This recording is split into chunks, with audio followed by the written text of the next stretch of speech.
నేడు భారతదేశం స్వేచ్ఛగా ఉంది. కానీ స్వేచ్ఛ వెనుక ఎంతటి పోరాటం జరిగిందో మీకు తెలుసా? తెలియాలంటే మనం 1857లోకి వెళ్ళాలి. మీరట్లో ఒక చిన్న నిప్పురవ్వ చెలరేగింది. అది క్షణాల్లోనే దేశమంతా వ్యాపించింది. దీనిని సిపాయి తిరుగుబాటు అని కొందరు, మరికొందరేమో మొదటి స్వతంత్ర సమరము అని పిలుస్తారు. ఈ తిరుగుబాటుని చరిత్ర అస్సలు మర్చిపోదు. ఈ తిరుగుబాటు భారతదేశ స్వతంత్రానికి పునాది వేసింది. ఇది కేవలం తిరుగుబాటు కాదు, ఇది భరత్ యొక్క స్వతంత్రపు తొలి గర్జన, ఒక చినుకు అగ్ని లక్షల హృదయాలను రగిలించిన విప్లవం. ఈ తిరుగుబాటు జరగడానికి అనేక కారణాలున్నాయి. మనం ప్రధానంగా 5 కారణాలు తెలుసుకుందాం. రాజకీయ, ఆర్థిక, సామాజిక, సైనిక, మతపరమైన ఇవన్నీ కారణాల వల్ల దేశంలో తిరుగుబాటుకు మూలం తీసింది. ముందుగా రాజకీయ కారణాలు తెలుసుకుంటే రాజ్య సంక్రమణ సిద్ధాంతం 1848 డాక్ట్రైన్ ఆఫ్ లాప్సీ. దీని ప్రకారం వారసులు లేకుండా చనిపోయిన లేదా అసమర్థులైన పాలకులున్న రాజ్యాలు కంపెనీలో కలిసిపోవాలి. ఇలా అనేక సంస్థానాలను బ్రిటిష్ వారు ఆక్రమించారు.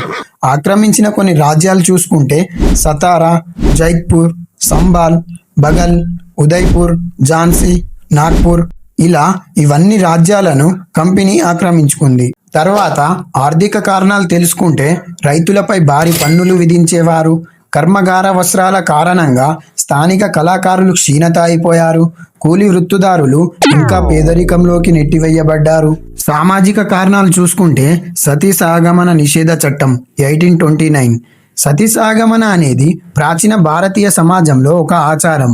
భర్త మరణించిన తర్వాత భార్యను కూడా భర్తతో పాటు చితిపై దహనం చేయడం. రాజారాం మోహన్ రాయ్ వంటి సామాజిక సంస్కర్తలు కూడా దీనికి వ్యతిరేకంగా ఉద్యమం చేశారు. 1829లో Lord William Bentinck Bengal governor general ఈ చట్టం ద్వారా సతీ సహగమనాన్ని శాశ్వతంగా నిషేధించారు. దీని తర్వాత చూసుకుంటే వితంతు పునర్వివాహ చట్టం విడో రీమ్యారేజెస్ యాక్ట్ 1856లో అమల్లోకి తెచ్చింది లార్డ్ డల్హౌసీ. అప్పట్లో హిందూ సమాజంలో విధవరాలుగా ఉన్నవారికి రెండో పెళ్లి చేసుకునే హక్కు ఉండేది కాదు. ఈ చట్టం వితంతువులకు తిరిగి పెళ్లి చేసుకునేందుకు చట్టబద్ధమైన హక్కులను ఇచ్చింది. ఈ చట్టం రావడానికి సామాజిక సంస్కర్త ఈశ్వర్ చంద్ర విద్యాసాగర్ గారు గొప్పగా కృషి చేశారు. ఇదంతా చూస్తున్న భారతదేశ ప్రజలకు మతంలో జోక్యం చేసుకుంటున్నారనే భయం ఏర్పడింది. మతపరమైన కారణాలు చూసుకుంటే ఈస్ట్ ఇండియా కంపెనీ 1813 చట్టం ద్వారా క్రైస్తవ మిషనరీలను అధికారికంగా భారత్లోకి తెచ్చింది. ఈ మిషనరీలు మత మార్పిడిని ప్రోత్సహించింది. దీంతో అనేక మంది హిందువులు క్రైస్తవాన్ని స్వీకరించారు.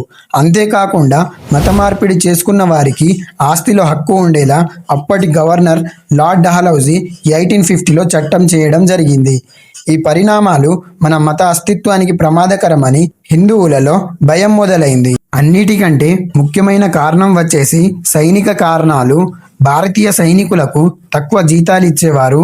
అంతేకాకుండా అవమానకరమైన వైఖరితో నడుచుకునేవారు. కొత్త రైఫిళ్లలో పంది, ఆవు కొవ్వు వాడటంతో హిందువులకు గేదె పవిత్రం కావడంతో, ముస్లింలకు పంది అపవిత్రం కావడంతో ఇద్దరికి మతపరమైన అవమానం జరిగింది. ఇదంతా చూస్తూ సహించలేక 1857 మార్చి 29న బారక్పూర్లో భారతీయ సైనికుడు మంగల్ పాండే బ్రిటిష్ అధికారులు హక్సన్ మరియు బాగ్లను కాల్చి చంపాడు.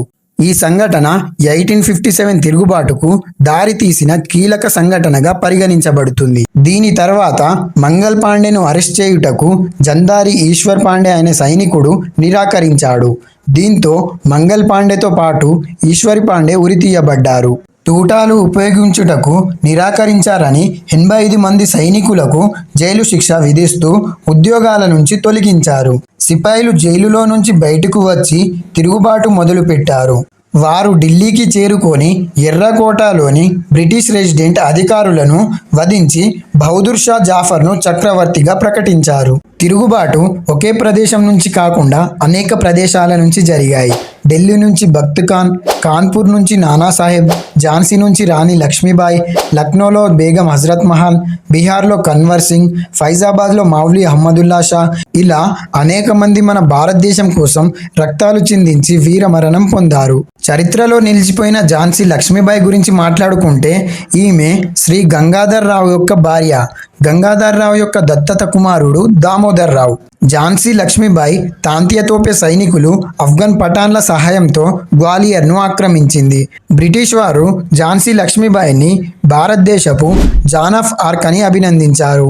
ఈ విధంగా రాజులు రాణులే కాకుండా మామూలు ప్రజలు కూడా కొందరు తిరుగుబాటుకి పాల్పడ్డారు. అయినా కూడా తిరుగుబాటు విఫలమైంది. దీనికి కారణాలు చూసుకుంటే ఒకే నాయకత్వం లేకపోవడం, సమాచార వ్యవస్థ లేకపోవడం, తిరుగుబాటు కలిసికట్టుగా జరగకపోవడం, కొన్ని ప్రాంతాలకు మాత్రమే పరిమితై ఉండటం, భారతీయ సిపాయిలు సాంప్రదాయ ఆయుధాలను ఉపయోగించటం, బ్రిటిష్ వారు ఆధునిక ఆయుధాలను ఉపయోగించడం, క్రమశిక్షణ కలిగిన బ్రిటిష్ సైన్యం, కొందరు రాజులు జమీందార్లకు బ్రిటిష్లకు సహకరించడం, ఇలా ఇవన్నీ కారణాల వల్ల మన భారతదేశం విజయం పొందలేకపోయింది. అయినప్పటికీ తిరుగుబాటు వల్ల ఫలితాలు చూసుకుంటే ఈస్ట్ ఇండియా కంపెనీ పాలన ముగిసింది.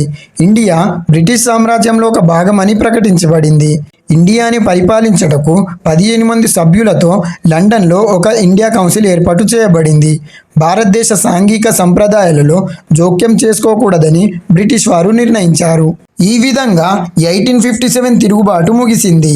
ఈ తిరుగుబాటు తక్షణ ఫలితం ఇవ్వలేకపోయినా ఇది భారత స్వతంత్ర పోరాటానికి పునాది వేసింది. ఈ ఉద్యమం లేకపోతే 1947లో స్వతంత్రం సాధించడం కష్టంగా ఉండేది. వీరుల త్యాగం వల్లనే మనం నేడు స్వేచ్ఛగా జీవిస్తున్నాం. ఇలాంటి కంటెంట్ ఇంకా కావాలనుకుంటే మన ఛానల్ని ఇప్పుడే సబ్స్క్రైబ్ చేసుకోండి. Thank you.